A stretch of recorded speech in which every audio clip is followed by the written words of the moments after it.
And welcome back to Empower Tutoring. जैसे कि आप लोग कंटिन्यू मुझे कमेंट्स में मैसेजेस के थ्रू अपने डिमांड्स रख रहे थे, आप चाह रहे थे कि मैं HTML पर कोई वीडियो लेकर के आऊं। So here I am with the first video of HTML। तो आज से HTML का जो वीडियोस हैं वो शुरू हो रहे हैं, जिसमें पहला आज का वीडियो है जिसमें हम पहले इंट्रोडक्शन देखेंगे HTML के बारे में, क्योंकि उसमें काम करने से पहले कुछ बेसिक चीज़ें जान लेना बहुत ज़रूरी है। और उसके बाद सेकेंड वीडियो ऑनवर्ड्स जो आपके वीडियोस आएंगे उसमें सब प्रैक्टिकल आपको बताया जाएगा कि किस तरीके से आप उस पर काम कर सकते हैं। तो हम वो सारी चीज़ें सीखें, उससे पहले जान लेना ज़रूरी है कि HTML क्या है, क्योंकि वीडियो बहुत इंपॉर्टेंट है, इसलिए लास्ट तक देखते रहिए और चैनल के साथ जुड़े रहिए। तो इस वीडियो में हम सबसे पहले जानेंगे HTML के बेसिक्स के बारे में। तो शुरू करते हैं आज का वीडियो। सबसे पहले ये जानना जरूरी है कि HTML एक्चुअल में है क्या। तो जब भी पूछा जाता है कि HTML क्या है, तो हम ज्यादातर आंसर यही आता है, उसका फुल फॉर्म लोग बता देते हैं, that it is hypertext markup language. तो अब ये होती क्या है? तो जैसा कि इसका पहला नाम बताता है, हाइपर टेक्स्ट। यानी हाइपर टेक्स्ट का क्या मीनिंग है, पहले वो समझ लेते हैं। हाइपर टेक्स्ट का मतलब है हाइपर लिंक, एक ऐसा टेक्स्ट जो आपको हाइपर लिंक प्रोवाइड करे। अब हाइपर लिंक क्या होता है? आप सभी लोग वेबसाइट्स पर काम करते हैं, उनको ओपन करते हैं, आप इंटरनेट का यूज करते हैं। कई जगहों पर आपने देखा होगा कि ब्लू कलर में कुछ टेक्स्ट लिखा हुआ होता है, और जब आप उस पर क्लिक करते हैं तो आप किसी दूसरे पेज पर, किसी दूसरे वेब पेज पर या किसी दूसरी वेबसाइट पर पहुंच जाते हैं। तो जिस टेक्स्ट पर आपने क्लिक किया और आप दूसरे वेबसाइट पर पहुंच गए या दूसरे वेब पेज पर पहुंच गए, वो जो टेक्स्ट था, जो कलर्ड था, हाईलाइटेड था, वो टेक्स्ट कहलाता है हाइपर टेक्स्ट। तो ये जो HTML है, ये हमें इस चीज की सुविधा देती है, ऐसा हमें फीचर प्रोवाइड करती है जिसके थ्रू हम एक पेज से दूसरे पेज पर जंप कर सकते हैं, या एक पेज में ही अलग अलग लोकेशंस पर भी जंप कर सकते हैं without scrolling down the complete page. बिना पूरे पेज को स्क्रॉल किए हुए या सारे पेजेस को स्क्रॉल किए बिना भी हम सीधे डायरेक्टली किसी एक पर्टिकुलर टॉपिक पर या एक पर्टिकुलर पेज पर जा सकते हैं with the help of hyper text. तो वो कहलाता है हाइपर टेक्स्ट। इसके बाद इसमें आता है मार्कअप लैंग्वेज। तो मार्कअप लैंग्वेज क्या है? बेसिकली कंप्यूटर्स में जब हम कंप्यूटर लैंग्वेजेस की बात करते हैं तो वो सारी की सारी प्रोग्रामिंग लैंग्वेजेस होती हैं। प्रोग्रामिंग लैंग्वेजेस का मतलब है कि उन लैंग्वेजेस के थ्रू आप प्रोग्राम्स बनाते हैं, फिर सॉफ्टवेयर्स बनाते हैं और इस तरीके की चीजें हम करते हैं। लेकिन मार्कअप लैंग्वेजेस जो हैं कोई प्रोग्रामिंग लैंग्वेजेस नहीं है, बस इसके थ्रू हम किसी भी पेज का लुक, डिजाइन, कलर, फॉन्ट, ये सब डिसाइड कर सकते हैं कि हम जैसा भी पेज क्रिएट कर रहे हैं। अब इसे लैंग्वेज का यूज कहाँ किया जाता है? सबसे पहले जो इंपॉर्टेंट चीज आने वाली थी वो थी कि हम HTML का यूज कहाँ करते हैं। तो HTML को हम वेब पेजेस डिजाइन करने के लिए यूज करते हैं। जो भी आप वेब पेजेस देखते हैं, जो भी आप वेबसाइट्स देखते हैं, तो जो पेज आता है वेब पेज, उसमें जो कुछ भी लिखा होता है, जहां कहीं पर भी इमेजेस लगी होती हैं, ये सब जो डिजाइन हुआ है, ये सब HTML में डिजाइन होता है। HTML क्या है? कोई प्रोग्रामिंग लैंग्वेज नहीं है, मैं फिर से आपको बता रही हूं। इसके थ्रू हम क्या कर सकते हैं? केवल लुक, फील, कलर्स, ये सारी चीजें हम डिसाइड कर सकते हैं कि किस तरीके का टेक्स्ट आएगा, क्या लिखा आएगा, किस तरीके से डिस्प्ले होगा। ये सारी चीजें हम HTML के अंदर कर सकते हैं। तो HTML एक ऐसी लैंग्वेज है जिसके थ्रू आप वेब पेजेस डिजाइन या क्रिएट करते हैं। इसके बाद बात आती है कि HTML को इन्वेंट किसने किया था। तो टिम बर्नर्स ली, इनका नाम आप याद रख लीजिए। ये एक फिजिस्ट हैं जो सर्न में काम करते थे। 1993 में इन्होंने HTML को डिजाइन किया, इन्होंने बनाया। कुछ अपने सर्न में ही कुछ जो पेजेस थे, कुछ इंपॉर्टेंट इंफॉर्मेशन थी, उसको एक जगह से दूसरे जगह भेजने के लिए, कॉन्फिडेंशियल फॉर्म में भेजने के लिए इन्होंने ये इस तरीके की लैंग्वेज जो थी HTML को डिजाइन किया था। और इसके बाद धीरे धीरे समय समय पर 93 के बाद टाइम टू टाइम जो ये HTML है इसके कई वर्जन्स आए, क्योंकि पहले जब स्टार्टिंग में आई थी तो इतना सब कुछ नहीं हो पाता था जैसा कि आज हम कर पाएंगे। तो इसीलिए कई सारे चेंजेस आए। आप सबको मालूम है, आप सब लोग कंप्यूटर्स पढ़ रहे हैं कि टाइम टू टाइम वो अपग्रेड होते रहते हैं, नए नए वर्जन्स आते रहते हैं। तो समय समय पर अलग अलग वर्जन्स आए इसके, और जो लेटेस्ट वर्जन है जिसे अभी यूज किया जा रहा है ये रिलीज हुआ था 2012 में, और ये है HTML5 नाम का वर्जन। 2012 में रिलीज हुआ था, नाम है HTML5। अब हम देखते हैं कि HTML का जो डॉक्यूमेंट है जो हम बनाते हैं उसमें किन किन चीजों का यूज किया जाता है, उससे रिलेटेड कुछ चीजें हैं जो यहां पर समझ लेना बहुत जरूरी है। तो सबसे पहले जो इंपॉर्टेंट चीज है वो ये है कि HTML में हम एलिमेंट्स, टैग्स और एट्रीब्यूट्स का यूज करते हैं। अब एलिमेंट्स, टैग्स, एट्रीब्यूट्स क्या हैं यह भी हम आगे वाले स्लाइड्स में और जानेंगे। इसके अलावा जो टैग्स हैं उनको हम किस तरीके से लिखते हैं, तो जैसा आप देख रहे हैं एंगुलर ब्रैकेट का यूज करके हम उन टेक्स्ट को लिखते हैं, जैसा आप यहाँ देख रहे हैं एंगुलर ब्रैकेट के साथ। और इसके अलावा एक चीज यहाँ जान लेना बहुत जरूरी है कि HTML जो है वो केस सेंसिटिव नहीं है।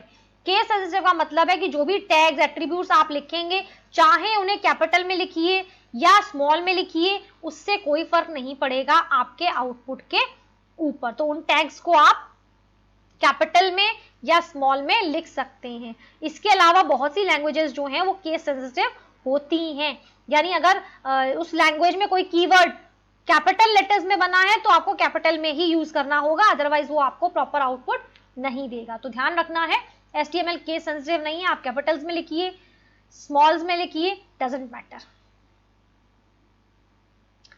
इसके बाद हम जान लेते हैं कि टैग्स, एट्रीब्यूट्स के बारे में। तो सबसे पहले टैग्स देखते हैं।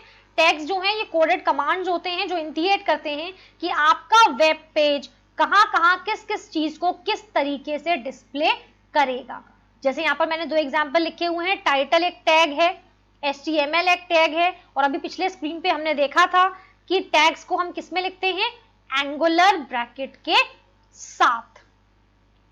ध्यान रखें ये ब्रैकेट नॉर्मल ब्रैकेट्स नहीं है, ये एंगुलर ब्रैकेट्स कहे जाते हैं, या अगर आप सिंपल मैथ के हिसाब से जाएं तो वहां पर जो लेस देन और स्मॉल देन का साइन है वो यहां पर कहलाता है एंगुलर ब्रैकेट।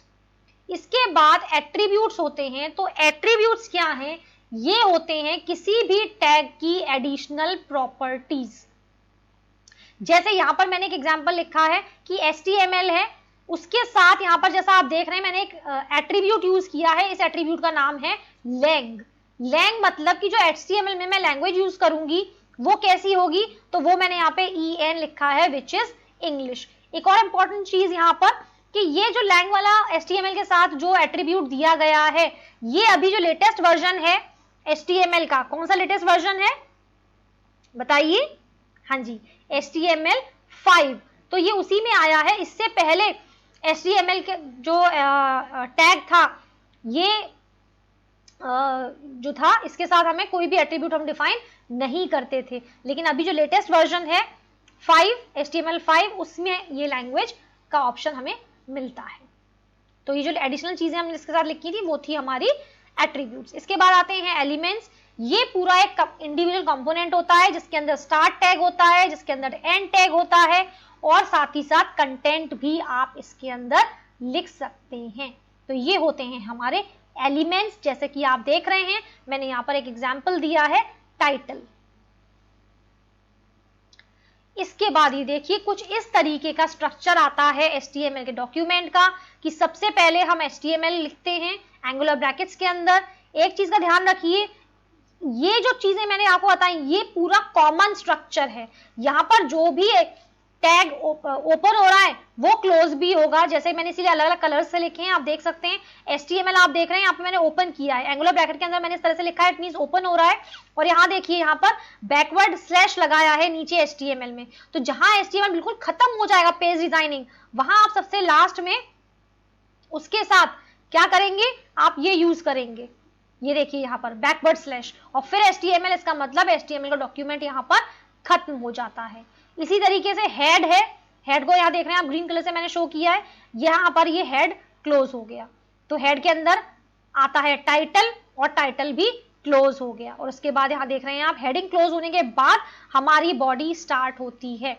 देखिए HTML के पेज में, HTML में एक सबसे बड़ी चीज क्या है कि कोई एरर नहीं आती है, सबसे बड़ा फायदा है HTML के अंदर कोई एरर नहीं आती है। एरर क्यों नहीं आती है, क्योंकि ये कोई प्रोग्रामिंग लैंग्वेज नहीं है। लेकिन अगर आप इस स्ट्रक्चर में कुछ भी ऊपर नीचे कर देते हैं, ठीक है, आउटपुट फिर भी आएगी, ध्यान रखिए, क्योंकि हम जो आउटपुट लाने के लिए जो हम एग्जीक्यूट करेंगे इसको, उसमें आउटपुट फिर भी आएगी, कोई प्रॉब्लम नहीं आएगा। प्रॉब्लम क्या आएगा कि जैसा आपने अपने दिमाग में सोच रखा होगा कि मेरा वेब पेज ऐसा दिखाई दे, या अगर आपने उसका कोई ब्लूप्रिंट बना रखा होगा कि मेरा वेब पेज इस तरीके से आएगा, यहाँ पर हेडिंग आएगी, यहाँ पर टाइटल आएगा, यहाँ पर पिक्चर आएगी, यहाँ पर हाइपरलिंक आएगा, वो उस तरीके से आपको दिखाई नहीं देगा। क्योंकि अभी भी मैंने पहले बताया था कि ये क्या है, ये आपके वेब पेज का लुक फील डिजाइन को डिसाइड करता है। तो जिस ऑर्डर में आप लिखेंगे, अगर आप गलत लिखेंगे तो आउटपुट तो फिर भी आएगी, लेकिन वो वैसी नहीं होगी जैसी कि आप एग्जैक्टली चाह रहे हैं। इसके बाद देखते हैं HTML टैग का क्या यूज है। तो किसी भी HTML डॉक्यूमेंट को जो आइडेंटिफिकेशन का काम करता है वो करता है HTML टैग। जब आप इसको लिखेंगे तो क्लियर हो जाएगा कि हम एक HTML डॉक्यूमेंट को डील कर रहे हैं। हमेशा स्टार्ट होगा HTML इसी तरीके से और इस तरीके से एंड हो जाएगा, जहां सबसे लास्ट आपको खत्म कर देना, यानी ये आपके जहां पर भी आपने लिखा है HTML का डॉक्यूमेंट, उसकी लास्ट लाइन होगी ये /HTML, और HTML के बाद हेड और फिर बॉडी इसके बीच में लिखा जाता है। इसके बाद आता है आपका हेड टैग, जिसके अंदर पूरा मेटा डेटा होता है। मेटा डेटा का मतलब है उसके अंदर सारी इंफॉर्मेशन होगी वेब पेज की, उसका title, author, name, searching keywords, वो सब कुछ आप हेड टैग के अंदर लिख सकते हैं।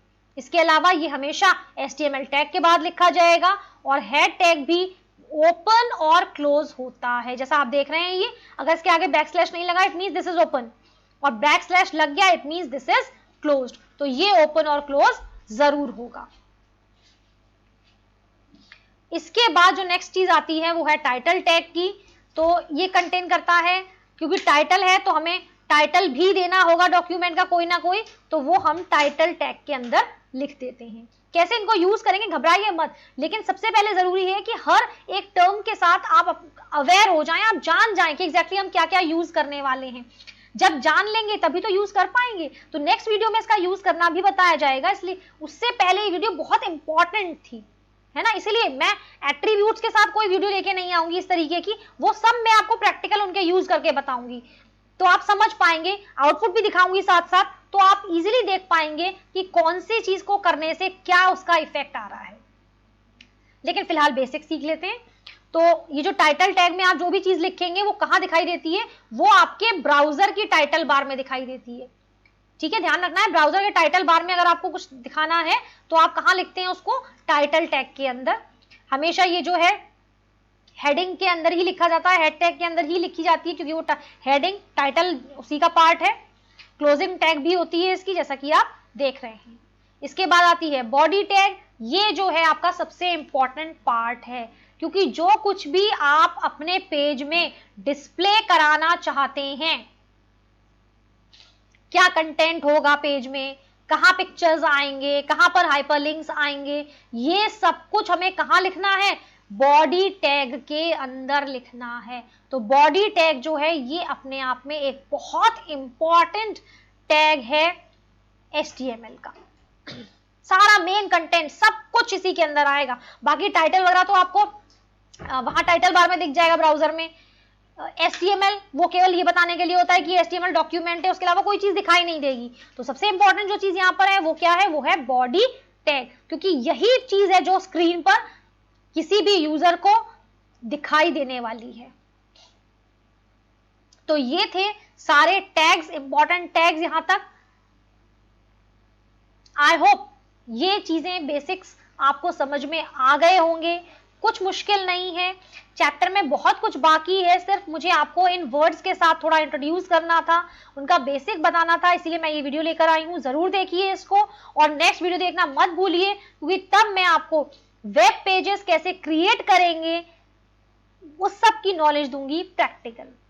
तो आपको सिर्फ क्या करना है, आपको तैयार रहना है मेरे अगले वीडियो के लिए। और कंप्यूटर में आपको सिर्फ 2 चीजों का ध्यान रखना है कि क्या चीजें आपके पास होनी चाहिए HTML बनाने के लिए, वो है नोटपैड और दूसरा है आपका एक वेब ब्राउजर। बस इन 2 चीजों की हमें जरूरत पड़ेगी वेब पेज बनाने के लिए। इसके अलावा HTML एडिटर्स भी बहुत सारे होते हैं, लेकिन जो सबसे कंफर्टेबल, सबसे इजी, सबसे बेस्ट तरीका है वो है नोटपैड में हम टाइप करेंगे अपना वेब पेज, जो भी डॉक्यूमेंट है HTML का, और उसके बाद ब्राउजर में उसको ओपन करके देखेंगे। तो this is all for this video. I hope आपको पसंद आएगा। नेक्स्ट वीडियो के लिए वेट कीजिए और बहुत जल्द मैं आपके सामने फिर आऊंगी नेक्स्ट वीडियो के साथ, जब आप इन वेब पेजेस को अपने आप खुद बनाएंगे, एंजॉय करेंगे। और मैं इस बात के लिए बिल्कुल श्योर हूं कि जब आप बनाना सीख जाएंगे तो आप चाहेंगे कि ज्यादा से ज्यादा आप वेब पेजेस बना पाएं। So till then keep liking Impact Tutoring, like, share and subscribe and have a nice time.